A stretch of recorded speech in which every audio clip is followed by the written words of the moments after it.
Subscribe कीजिए हमारे channel को और बेल आइकॉन को दबाइए हमारी लेटेस्ट वीडियो सबसे पहले देखने के लिए।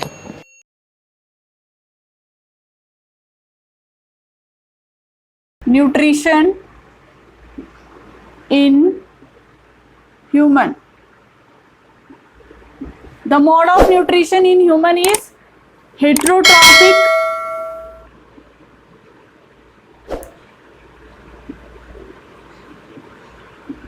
Heterotrophic mode of nutrition. और हेटरोट्रॉफिक में भी कैसा? होलोजोइक। जैसा कि हमने अमीबा में बात करी है, holozoic mode of nutrition is followed by human being. क्योंकि ह्यूमन बीइंग भी क्या करते हैं, सॉलिड फूड को पहले माउथ में इनगल्फ करते हैं, फिर वो स्टमक में जाता है, लार्ज स्मॉल इंटेस्टाइन में जाता है, वहां पर उसका डाइजेशन होता है। इस टाइप का जो न्यूट्रिशन होता है उसे होलोजोइक न्यूट्रिशन कहा जाता है। तो फर्स्टली जो है न्यूट्रिशन कि जब हम ह्यूमन बीइंग में बात करेंगे तो हमें डाइजेस्टिव सिस्टम की बात करनी है कि जो हमारा डाइजेस्टिव सिस्टम है, एलिमेंट्री कैनाल है जहाँ पर फूड का डाइजेशन होता है, उसके बारे में देखते हैं। तो the digestive system of human being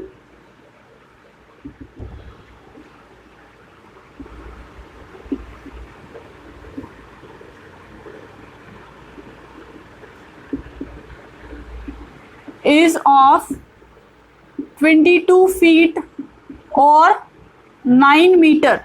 जो डाइजेस्टिव सिस्टम है ह्यूमन बीइंग का वो 22 फीट और 9 मीटर का होता है। अब देखिए डाइजेस्टिव सिस्टम क्या है, all the organs which helps in digestion of food.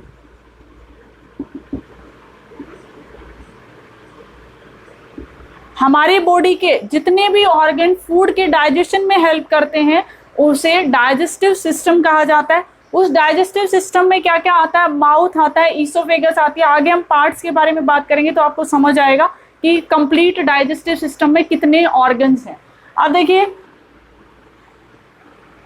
Digestive system is also called alimentary canal.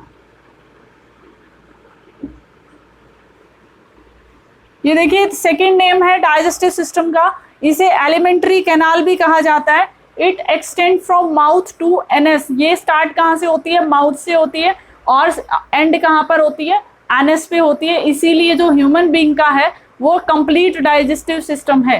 Complete digestive system उसको कहते हैं जिसमें सारे पार्ट इन्वॉल्व होते हैं फ्रॉम माउथ टू एनएस, कि जहाँ से हम फूड ले रहे हैं वहाँ से लेकर वो ऑर्गन से लेकर इजिशन जहाँ से होती है, मतलब जहाँ से वेस्ट जो अनडाइजेस्टेड फूड जहाँ से एक्सक्रीट आउट किया जाता है वहाँ तक के ऑर्गन अगर कंप्लीट प्रेजेंट है तो उसे कंप्लीट डाइजेस्टिव सिस्टम और कंप्लीट एलिमेंट्री कैनाल कहा जाता है। अब देखिए ये आपको वर्ड ध्यान में रखना है कि डाइजेस्टिव सिस्टम और alimentary canal is same thing, कि इनके दोनों को एक ही बात होती है। ये next we will talk about digestive system of human being. Digestive system starts from mouth. ये माउथ से स्टार्ट होता है एंड एंड्स एट एनस। अब देखिए ये है माउथ के बाद इस पार्ट को कहा जाता है फेरिंग्स। फेरिंग्स कहा जाता है। Pharynx is the common passage for air and food, कि जब हम फूड लेते हैं और एयर को इनहेल करते हैं वो दोनों जाकर कहाँ पर मिलती है, फेरिंग्स रीजन में। तो ये फेरिंग्स जो है वो हम रेस्पिरेटरी सिस्टम में भी पढ़ते हैं और हम यहाँ पर डाइजेस्टिव सिस्टम में भी पढ़ते हैं, क्योंकि जो फेरिंग्स है वो कॉमन पैसेज है फूड का और एयर का। जो फेरिंग्स के बाद जो है ये दो ट्यूब में डिवाइड हो जाता है, एक बन जाती है विंड पाइप और एक बन जाती है फूड पाइप। तो ये हमारी है फूड पाइप। क्योंकि हम डाइजेस्टिव सिस्टम की बात कर रहे हैं तो हम बात करेंगे फूड पाइप की। Food pipe is a muscular tube like structure. ये ट्यूब जैसी है, ठीक है। इट एक्सटेंड्स थ्रू आवर नेक। ये नेक रीजन में से पास हो रही है, ठीक है। और जो it leads to a J shaped organ called stomach.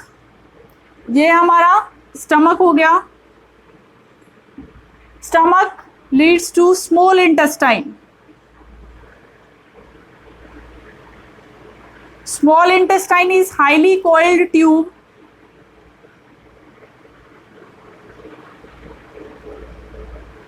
This is large intestine, rectum and anus. ये anus हो गया.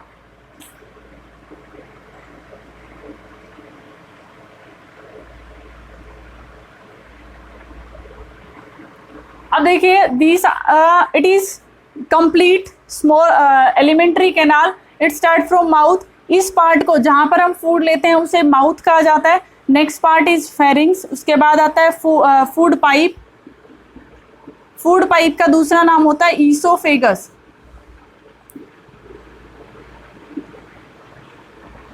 इसे ईसोफेगस कहा जाता है. Next is stomach. This is large intestine.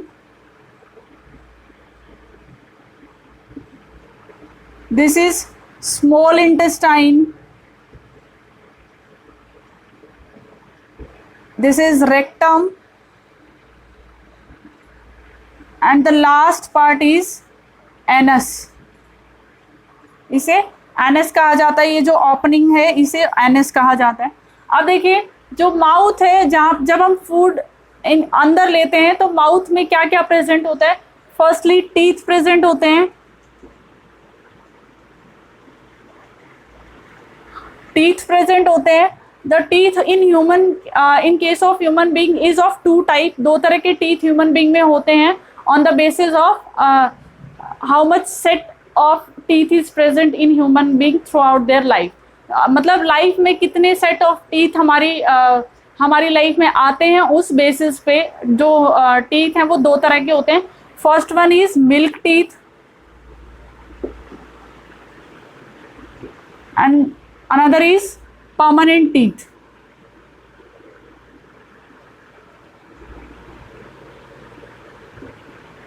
अब जो मिल्क टीथ हैं वो टीथ होते हैं जैसे ही हमारे बर्थ के बाद 2 to 3 इयर्स के बीच में जो टीथ आते हैं, सबसे पहला जो सेट होता है हमारी बर्थ के बाद जो टीथ का होता है वो मिल्क टीथ होता है. और उसके बाद ये क्या होते हैं, फिर ये क्या होते हैं, टूट जाते हैं. उसके बाद 12 साल की एज तक ये टूट जाते हैं और नया सेट आ जाता है टीथ का.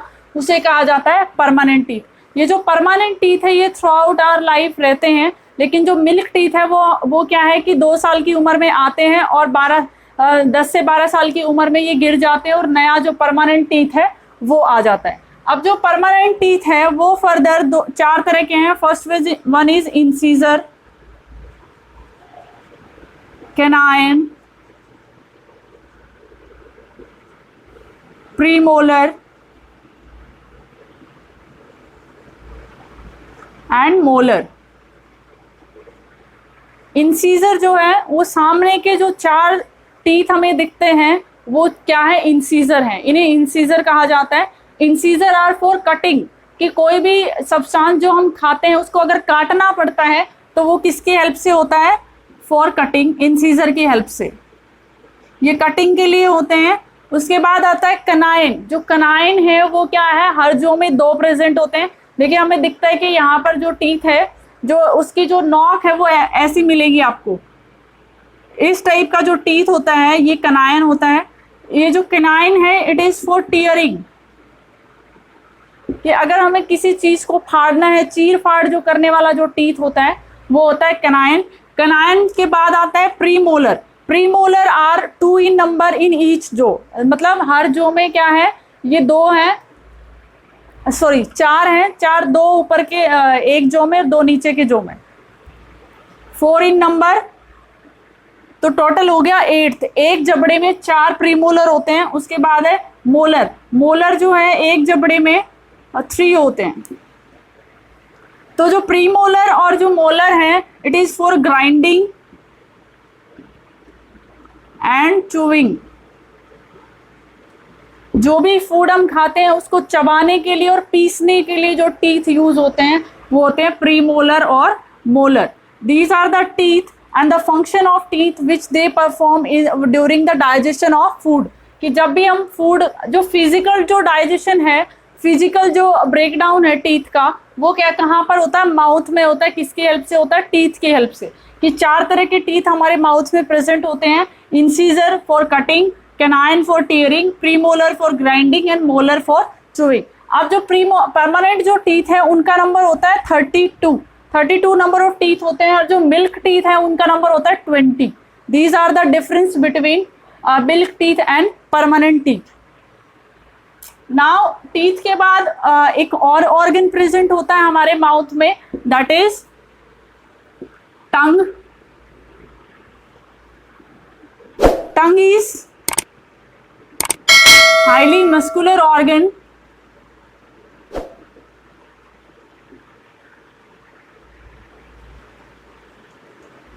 Hanging between two Jose.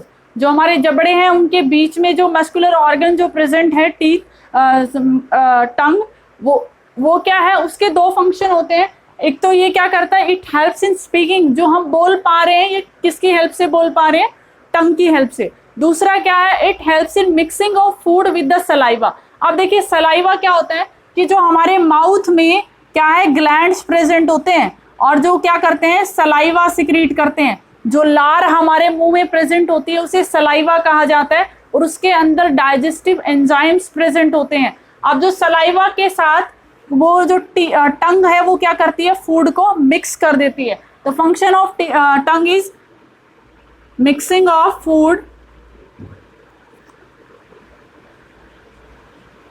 Food with saliva, जिसकी हेल्प से क्या है कि जो हमारा फूड है वो सॉफ्ट हो जाता है और ल्यूब्रिकेटेड हो जाता है, ताकि जो नीचे की तरफ वो जल्दी से फिसल कर नीचे चला जाए। इसीलिए क्या होता है, ये सलाइवा प्रेजेंट होता है हमारी बॉडी में, हमारे माउथ में, ठीक है। और ये सिक्रीट करते हैं, माउथ के अंदर जो ग्लैंड्स प्रेजेंट होते हैं ना वो सिक्रीट करते हैं। अब देखिए दूसरा क्या है कि जो टंग है उसके ऊपर टेस्ट बड प्रेजेंट होते हैं, छोटे छोटे हमें आपको ग्रेन्यूल्स दिखते हैं टंग के ऊपर, वो क्या है एक्चुअल में टेस्ट बड होते हैं। टेस्ट बड क्या है, टेस्ट बड वो स्ट्रक्चर्स होते हैं टंग के ऊपर जो हमें बताते हैं फूड का टेस्ट कैसा है, मीठा है, नमकीन है, कड़वा है, कैसा है। तो वो टेस्ट बड की वजह से पता चलता है कि taste bud are present on our tongue. तो यहाँ पर जो प्रेजेंट है सबसे आगे प्रेजेंट होता है स्वीट, स्वीट के लिए बड प्रेजेंट होते हैं। उसके बाद साल्टी, यहाँ पे नमकीन जो हमें पता चलता है, और उसके बाद सोर, खट्टा जो हमें पता चलता है, और उसके एंड में यहाँ पर ये प्रेजेंट होता है बिटर, जो कड़वापन जो हमें किसी भी चीज़ में, जैसे हम करेला खाते हैं तो क्या है कि अगर हमें खाते ही पता चल जाता है ना, टंग की हेल्प से पता चलता है, क्योंकि वो टेस्ट बड जो है वो टंग के ऊपर प्रेजेंट होते हैं। तो these helps in taste in telling us the taste of food and mixing the food with the saliva so that it becomes soft and slippery to move inside the esophagus.